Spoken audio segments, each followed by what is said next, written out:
Chapter 2.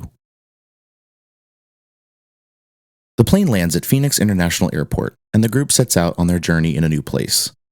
When they arrive at the house they are staying in, they are pleasantly surprised.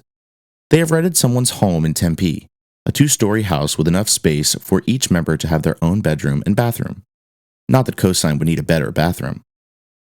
Blink, their pet rabbit, was registered as an emotional support animal. However, Blink didn't come with them on the trip. He stayed back in Tampa, at a pet-sitting shop. Luna was regretting that decision. But the Verbo they're staying in doesn't allow for pets to accompany them regardless of emotional support status. What she wanted more than anything was to be able to see Blink, but had to deal with the fact that she couldn't. It takes them a short amount of time to get everything into the house. Luna hands the cab driver a $20 bill as a tip. She didn't mind tipping high because she had more than enough money to spare. They lived comfortably simply based around circumstance. Even though money was left for her after her father passed, it still didn't really feel like her money. Her dad always gave large tips. She thinks it only appropriate she did too with his money. Cosine wants to explore the city a bit, so he takes off without the group before the other two can object to him going alone. So much for starting as soon as they arrived. He's kinda like that. Tut begins work on setting up their equipment in the large attic. On the second-story porch, Luna sits and smokes a cigarette. She didn't really ever think she would pick it up, to be honest with you, but she was enjoying it. Tut had been a bad influence when it came to nicotine. It's becoming a little difficult to meditate for her. Her thoughts are consistently driven to Tony. She's listening to music, and the song that comes on next in her playlist single-handedly got her through the hardest year of her life, and all it can make her think about was how she had met this person just a few months prior. She'd worked up the courage to go to a nightclub with Tut. Of course, Cosine insisted on being able to be on the phone the whole time to hear the music and be there too, sort of. At this point, the robotic hull he now occupies was 87% complete by Tut's projections. Luna hadn't been out to a club since she was in college. She would go by herself if she had the opportunity to. Not to drink and get wasted, but to just listen to how the DJs in the area controlled the crowds at various clubs. Who had the most inferior mix? What DJs did the most annoying shit during their sets? Who played the stuff she wanted to hear? She was looking forward to that for this particular night, especially since she was going with her bandmates. When their Uber dropped them off, they stood on the sidewalk in Ybor City. As they walked toward their intended destination, Luna began to feel a sense of embarrassment. Luna, you're breathing rather heavily. Are you meditating right now? Coco asked in the AirPod placed in Luna's right ear. Yeah, I'm fine. I'm just a little nervous. Is it the outfit? I think you look good. She was dressed rather plain for a night in Ybor, which is something Cosine urged her to do. To tell you the truth, she wanted to go dressed in more club-like attire. She used to dress like that when she would go to clubs, surprisingly. And she enjoyed putting on that sort of stuff to go dance. It just felt right, kind of like wearing nothing but monk robes in her daily life. She always felt like if there was any decade she would want to go clubbing in, it would be the 70s, in large part because of the style.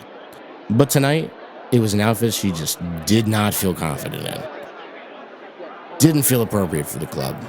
A baggy shirt, black pants, and white Converse. It's literally all she has other than the robes. To be completely fair, Tut was dressed in his regular hoodie and jeans combo. The two of them looked like they just left the Tampa skate park. Tut really only liked to go to the Ritz, and Luna just wanted to get out of the house, so she didn't really care where they went, as long as the music was good. And Tut has good taste when it comes to that sort of stuff.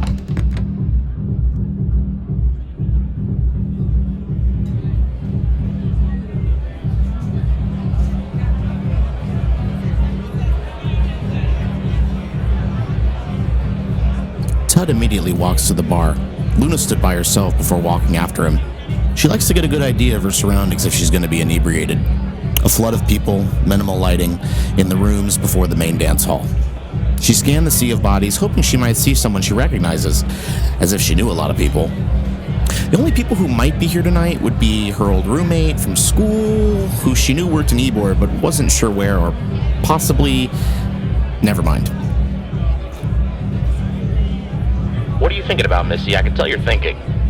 Is Tut still there? No, he's getting us drinks. I told him to stay with you. It's okay. This is his domain. Let him do his thing. See anyone cute? That's not why I'm here. Just humor me. Anyone at all? Tampa men didn't impress Luna often. and the women never seemed to pay her much attention as it was. Nope. Lame. I can't wait until his body is finished, because then I can be the best wingman ever. Yeah, not happening. But thank you. Tut returns with the drinks. A vodka cranberry for him, and 2 tequila shots with a lime for her. That's all she's having. The same can't be said for Tut. They walk to the main dance floor to find that the place wasn't nearly as packed as it usually is. Tut clicks. Yeah, this is a bit underwhelming. What's happening? Trust me, you would want to leave. Why? There's like no one here. No way!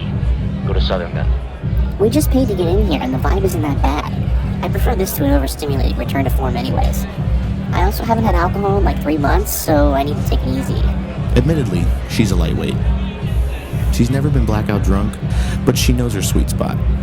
The good news is that she's a happy drunk, and she never felt the need to numb herself with alcohol. At least, that monster hadn't reared its head yet, considering her family's history of alcoholism. The pair danced for about an hour, and then were ready to head to the next venue. Tut had agreed to check out some other places since it was Luna's first night out in forever. As they walked towards the front of the club, Luna stops. Tut kept walking, and failed to notice the frozen Luna. Her eyes were locked with a man leaning against the wall next to one of the 2 bars at the front of the club. He was with a group of guys who were all noticeably wasted, but not him. It was like those moments in the movies for her, where the 2 starstruck lovers see each other for the first time, and time stops. Except instead of violins or a cascade of slow sensual music, it's a house DJ that provides the soundtrack to the moment. She looks away, finally able to catch her breath. Tut returned with another drink. He had seen the whole thing play out in his mind. He clicks. Luna looks back at the direction of the wall. He's gone. You always dress this formally when you go out? Tony. He extends a hand. Luna.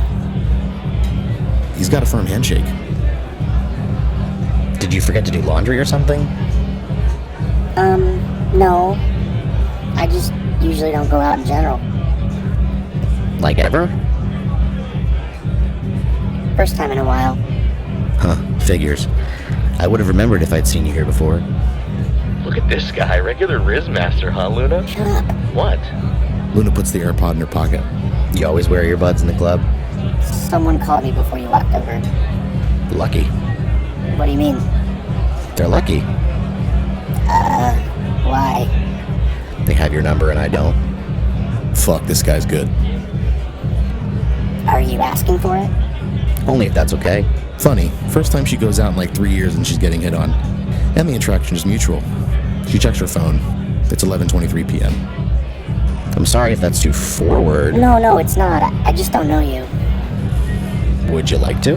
Yes. You said your name's Tony? That's me. Well, what do you think of the DJ, Tony?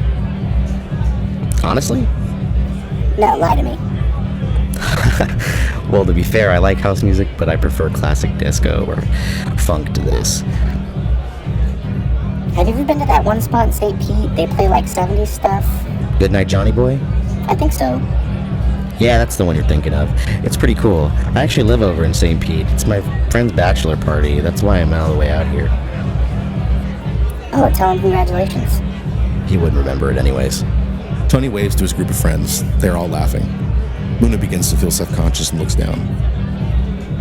Hey, do you like to dance? Yes. That's a dumb question. Are you asking me to dance? He stares at her with a flirtatious grin. She's blushing, but it's hard to tell because of the lighting. Tut steps in and clicks. Whoa, my bad, man. Tut, back off. He storms off. Who's that? Oh, don't mind him. He's just my friend. We're in a band together. Really? What do you play? Bass. That's awesome. And some guitar. And I write lyrics, too. Even more awesome. The song playing switches. She had yet to answer his question. He's still looking at her with a smile that's making her heart melt. And his eyes, from what she can see, are a dark brown. They are comforting. She grabs him by the hand and brings him to the dance floor. Tut looks down from the edge of the crowd. He texts cosign from his ancient flip phone. We have a problem. She's with that guy, isn't she? How do you know? I heard him come up to her, but she took the piece out before I could hear the rest of the conversation. What do I do, boss? Better have some fun. How drunk is she? Tut concentrates his attention to find Luna dancing with Tony.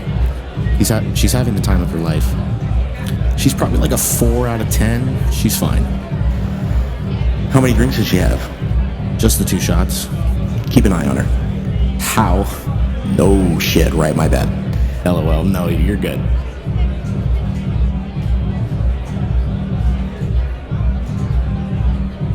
Luna stops mid-dance to check her phone. She has a text from Cosine and Tut. The text from Tut says, "It's 1:47, we should probably get going."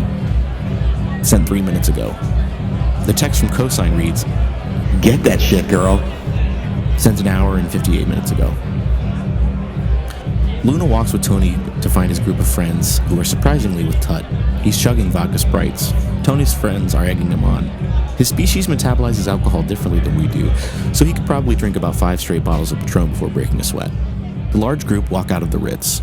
Luna and Tut's Uber is already parked on the side street waiting for them. So, Miss Luna, will I see you again? Yes, Do you want to? she replied flirtatiously. Nothing would make me happier. Luna motioned for him to hand her his phone. She snaps a picture of her face with her tongue sticking out and makes it her contact photo. Tony, you're a pretty good dancer if I do say so myself. I promise when you see me next, I will be in more appropriate clothes. She hadn't shared that she literally only wears monk robes, but she had a feeling he wouldn't care. They peeled off in the Uber. She was still feeling a little buzz, or maybe it's the fact that there were like 2 or 3 moments where they could have kissed but didn't. That's making her feel this way. When they arrived home, Cosine was playing back their debut record, which stops immediately once they walk in. You got his number, right? Yes, I did. What's his name again? Tony. Ah, Tony Baloney. Stop it, you dork. He's sweet. She receives a text message. You make it home safe? Luna. She stares down at her phone, smiling. You're either really drunk and your face is red, or he just sent you a text. The latter. Present day. The porch of the rental house. She stomps a cigarette out and walks back inside. Tut is sitting on the couch next to the sliding door to the porch. He's written something on a piece of paper. Just be thankful. For what? He pulls his laptop onto his lap. The keyboard is in Braille. After a few minutes, he turns the screen around. Cosine is right. You should write about this, what's going on with you. It's the best way to turn it into something positive and process what you're going through. It's not the end of the world, sweetheart. Be thankful you met someone and there was a connection, and acknowledge it's okay if it doesn't work out. You sound like me. Did you start meditating like I suggested? He types. Someone has to. You're a smart kid. And no, I don't need to. It's just hard. Usually I'm able to let go and just move about my day, but he's under my skin. Keyboard clicks and a click from Tut. It's a beautiful thing to experience love, isn't it? I didn't say I was in love with him. Count your blessings. We're here now. Let's work on that song you heard in your dream before C-3PO gets back. And I want to see what you can write on your own. I think I already have some ideas for another one.